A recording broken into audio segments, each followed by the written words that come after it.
I now want to bring in former Defense Secretary in the first Trump administration, Mark Esper. Secretary Esper, thank you so much for joining us. We really appreciate it. Good morning, Kristen. Good to be with you. Well, it's wonderful to have you here and your perspective. Let me start off by just getting your reaction. Obviously, we've seen President Trump amass this huge military presence in the region.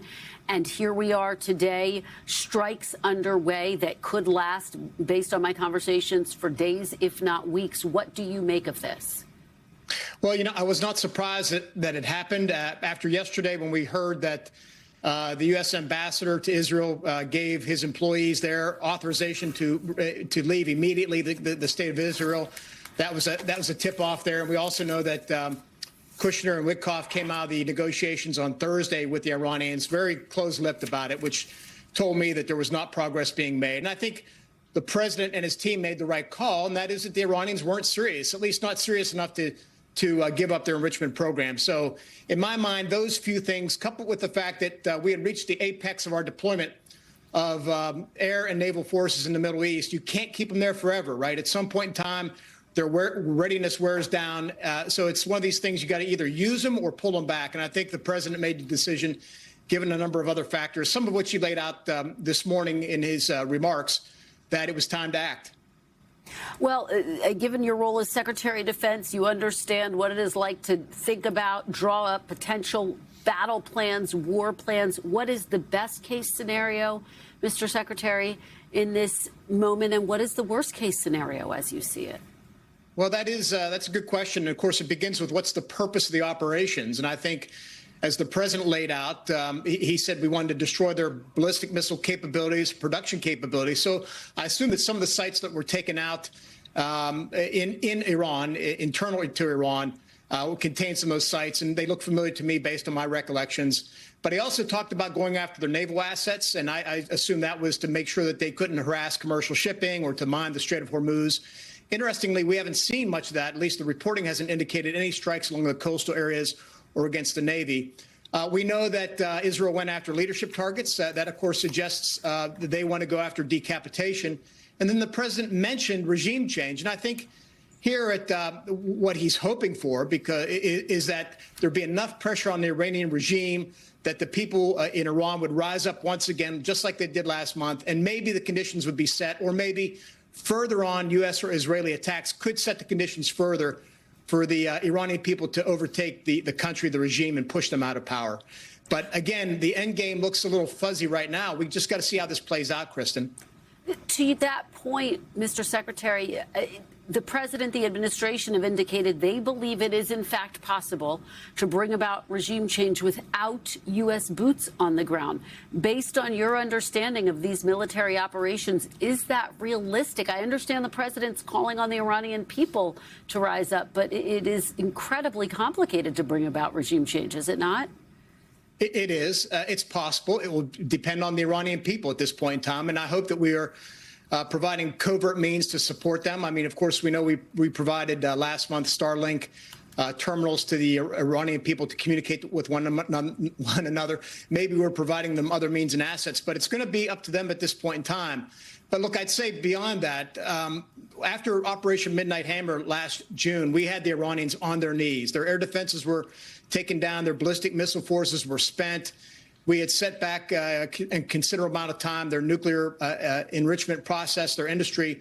In my view, that was the time to demand that Iran allow IAEA inspectors, that's the International Atomic Energy Agency inspectors, back into the country to get back into those installations, to find where that 900 pounds of enriched uranium was, to put cameras back in place. And that didn't happen. And so there's uncertainty now. And I think the president is right. And every president before him, as long as I can remember, has said Iran cannot be allowed to have a nuclear weapon. So whether or not there is regime change at this point in time, I think it was important to continue to set back their missile defenses, their air defenses, their missile capabilities, and continue to set back also their nuclear ambitions.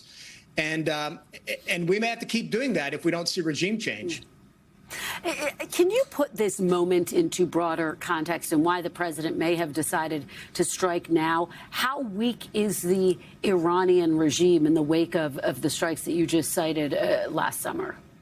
Yeah, they're the weakest they've been in 47 years, right? Since the 79 takeover and, of course, the American hostages, the weakest in that amount of time. And it's not just their air defenses have been decimated and their ballistic missiles spent. But in the broader regional picture, keep in mind that they've lost Hamas in Israel. They've been decimated by Israeli operations in Gaza. They lost Hezbollah in southern Lebanon. They've been taken down pretty seriously by Israel. Syria has fallen. Now, of course, the regime under Bashar Assad. We know that the Iraqi Shia militia groups have been set back as well. And really, the only force standing are the Houthis in Yemen, and they're not a considerable force. But nonetheless, the point is the proxies that help prop up and defend this Islamic regime have been really taken down considerably. So it talks about weakness across the board, not just domestically, but with regard to the region and the proxies. So this is a unique moment in time in the 47-year history of this regime. Let me ask you, because we did hear from President Trump, who delivered a video message earlier today. We've been playing that throughout the morning. Do you think, though, that he needs to come before the American people and really lay out his case in earnest? Yeah, I think every president benefits by going before the American people and explaining what we're doing, why we're doing it, how long it will take, what the pros are, the cons, the risks. I mean, the president was right to mention that this is not a risk-free operation. We could lose Americans. So I think the more he could speak to that, to the American people directly, and I think we're being told he will today, but also to Congress, both the House and Senate, and then, of course, have his members of his cabinet go out and do the same.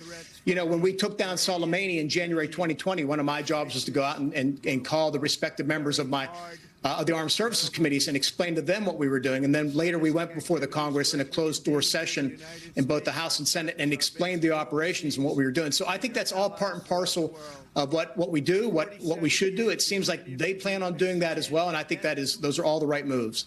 Secretary Esper, you read my mind. I was going to ask you about the operation taking out Qasem Soleimani, the decision to do that, the implications. Did it in some ways lay the groundwork for this moment? I think it laid the groundwork in the sense that it showed that the Iranians aren't invincible, that we can do significant damage to them without suffering repercussions that maybe some expected. You know, Soleimani was a singular figure within the regime, probably one of the 2 or 3 most important people in Iran, and his ability to maneuver and to enable proxy forces is remarkable. So taking him down was a considerable feat. And the fact that even though Iran responded, we didn't suffer any deaths was remarkable. And then I think, of course, the operations by Israel and later the United States last June also showed that the regime was much weaker, much more brittle than what we expected. And then I might add again, what happened in January, just a few weeks ago, with the Iranian people rising up in every single province and chanting, you know, death to the Ayatollah, shows you that this regime seems very brittle and almost on the verge of collapse. And the question will be, what will it take for that to happen? And you asked the question earlier, you're spot on. We can't necessarily do it. We might be able to set the conditions for that to happen, but it's really going to take the Iranian people to rise up and to take charge of their own country. And Secretary Esper, do you think this moment is on the verge of a wider regional conflict, a protracted war? Vice President J.D. Vance said, no, that's not going to happen. But do you see that as a real possibility?